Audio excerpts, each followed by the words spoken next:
Governor JB Pritzker of Illinois is incensed with the idea that after Washington, D.C., President Trump would send the National Guard to fight crime in Chicago. In fact, he conducted a press conference yesterday where he said Donald Trump was unfit for office. Here is JB Pritzker. Finally, to the Trump administration officials who are complicit in this scheme, to the public servants who have forsaken their oath to the Constitution to serve the petty whims of an arrogant little man, to any federal official who would come to Chicago and try to incite my people into violence as a pretext for something darker and more dangerous, we are watching and we are taking names. Donald Trump has already shown himself to have little regard for the many acolytes that he has encouraged to commit crimes on his behalf. You can delay justice for a time, but history shows you cannot prevent it from finding you eventually. If you hurt my people, nothing will stop me, not time or political circumstance, from making sure that you face justice under our constitutional rule of law. JB Pritzker, line by line, sentence by sentence, painting a false picture of America, a false role that he plays as the hero of Illinois, and a false portrait of Donald Trump. Let's go through these line by line. In this particular cut alone, you hear him suggest that the people that work for Donald Trump, his, quote, acolytes, have violated their oath to the Constitution. What oath to the Constitution and what violation? Please expound, Governor. You are welcome at any point to come on long form and have that discussion on Will Cain Country. He says, if you hurt my people, number two, nothing will stop me. No, nothing. No state boundary will stop me from seeking justice. That's been a promise from Democrats over the last decade, that you will ultimately, and time will ultimately prevail and bend toward the arc of justice. Justice has played out over the last decade. It has shown that your fight, your pursuit, is in fact injustice. Your lawfare, your attempt at charges, your attempt at impeachment, your attempt at keeping Donald Trump out of public office has been deemed by justice an injustice.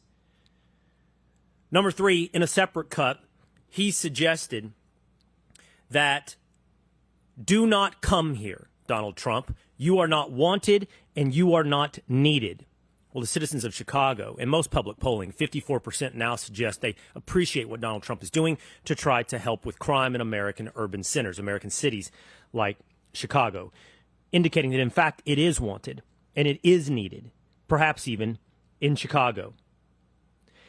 He suggested that Donald Trump is not of sound mind. In a separate clip, his line is that it is evidence that his mind is slipping, his faculties are slipping, and that he's unfit for the office that he inhabits. Rich, coming from a Democrat who, like others, forgave, overlooked, explained away, and tried to reelect Joe Biden to the presidency. Again, no evidence for the slipping of Donald Trump's mental faculties. Again, Governor, you're always welcome here on the Will Cain Show, long form, to lay out the evidence for your multitude of hyperbolic claims and lies. He suggested that he, in fact, is the protector of the American military, that it's wrong, and some of the biggest victims in this entire enterprise are the members of the National Guard. He cloaks himself in the heroic features of the protector of the American military. And then he suggests that Donald Trump is not doing this for the residents of Chicago. He's not here to help Chicago. JB Pritzker says, we don't want you here. We want to keep our crime in Chicago. Chicago, by the way, the murder capital of the United States of America. But that doesn't seem to be a problem for Governor Pritzker or the mayor of Chicago, Brandon Johnson, who in a remarkable interview on MSNBC showed either, you be the judge, political adeptness in avoiding the answer to a question, or political amateurism in the naked, blatant disrespect toward the host of Morning Joe, Joe Scarborough, who had to ask this question 4 to 5 times. Here is Brandon Johnson on Morning Joe. Do you believe that the streets of Chicago would be safer if there were more uniformed police officers on the streets of Chicago? I believe the city of Chicago and cities across America would be safer if we actually had, affordable housing. Look, okay, I'm not saying that that's not the question I asked. My question is, and I just need a yes or a no, do you believe the streets of Chicago would be safer if you got all of those other extraordinary programs put back into place, which do have a history of being successful, if that's complemented by having 5,000 more cops on the streets of Chicago? I don't believe that we should narrow it down to just police officers, Joe, is what I'm saying. That is an antiquated approach. Would an additional 5,000 cops on the streets in Chicago help complement those programs to make Chicago safer? Look, we are working hard to make sure that our police department is fully supported. I don't believe that just simply putting out an arbitrary number around police officers is the answer. What I'm saying is policing and affordable housing. Incredibly frustrating for a host to say, simply I am asking you, will more police help with crime in Chicago, to continuously answer it's got to be part of a larger picture. When the host, in this case Joe Scarborough, says, I agree, wonderful programs, submitted, all of those programs will be implemented. Then, after that, along with it, do you agree that it would be beneficial to have 5,000 more police? Look, the ultimate tell of a lying politician. Look. It's almost like, look away. Don't listen to my answer and don't pay attention to the question. Why would he be so reluctant to admit that more police equals less crime? I don't think you can hire police enough away to get rid of crime. But I certainly recognize that if you could, it would reduce crime. Why is that so hard for him to say? Is it because the mayor of Chicago believes that that would be an endorsement for the National Guard deployment to Chicago? Or was it that he believes that crime isn't a problem in Chicago? Or is it he that believes that police are not the answer to the problems in Chicago? Or is it he in fact believes that police are the problem in Chicago? Stunning avoidance of a simple question asked 4 to 5 times by an increasingly frustrated Morning Joe. Maybe it's the last. Maybe he believes police are the problem. Or maybe he believes that crime is not a problem. That's certainly what we heard, by the way, from the stage of this convention of Democrats that included Tim Walz and others in Minnesota, where they told you Americans don't care about crime. Issues voters care about. Where does Trump go? Migrant crime, carjackings, the really lurid, awful stuff that is a crazy, crazy visual. Don't take the bait, because most Americans are more worried about how are we going to address mental health issues, the visible homelessness that we see on streets, and how do we deal with mental health and other issues that drive the sort of random incidents that scare all of us. That's what you should be talking about. That's where you should be focused. Don't take the bait in talking about migrant crime or carjackings or the things that actually don't matter to that many Americans. And then go to the summer meetings of the Democratic National Committee. Americans actually don't care about carjackings, and they don't care about migrant crime. They care about mental health. That's what you were told from the stage of the summer meetings of the Democratic National Committee.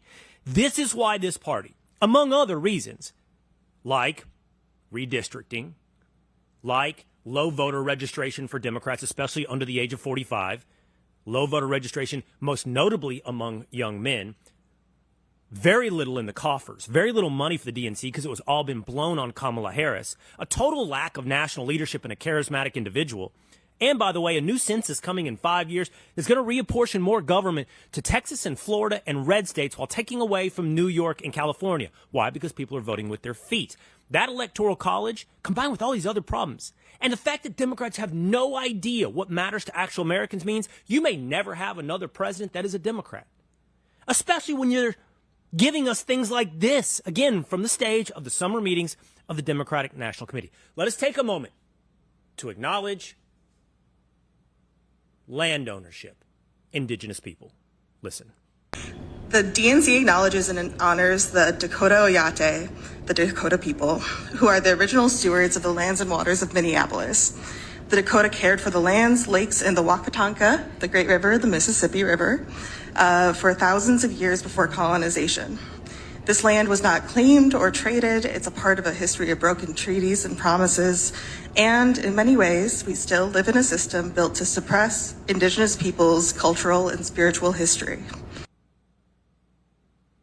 I love the history of Native Americans. I love the history of the American Indian. It is simply false history to suggest that any one group of people or any tribe owned this land before any other. Land is taken by conquest, and those tribes took them from other tribes by violence. Then that land was taken by their tribes, often by violence.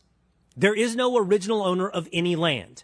If you trace most American Indians' claim to any particular piece of land, you're going to go back at best to maybe 300 years prior to them taking it to someone else, taking it from some other tribe. You want to play the game of rewinding history and who is rightful owner of a particular piece of land? Good luck. Land is a history and a story of conquest. More importantly, this is who they are, Democrats, when they're not obsessed with Donald Trump. JB Pritzker will try to project and try to convince you it's the other way. The governor of Illinois said he lives rent-free in Donald Trump's head. Watch. We're very pleased about the progress that we're making. I know that I live rent-free in the president's head, and I wish he would spend some time in Chicago so that he could see what a lovely city we have. Governor, quick follow-up. What do you do if the National Guard is active? He lives free. He lives free in Donald Trump's head as he gives this speech. And the cameraman, if you're listening on Spotify, Apple, or radio, pans up and to the left. Up and to the left. Like out of JFK. Up and to the left. As JB Pritzker stands beneath a Trump building in Chicago. That's a little trip around the world of sound just within the last 24 hours and where we stand today with Democrats.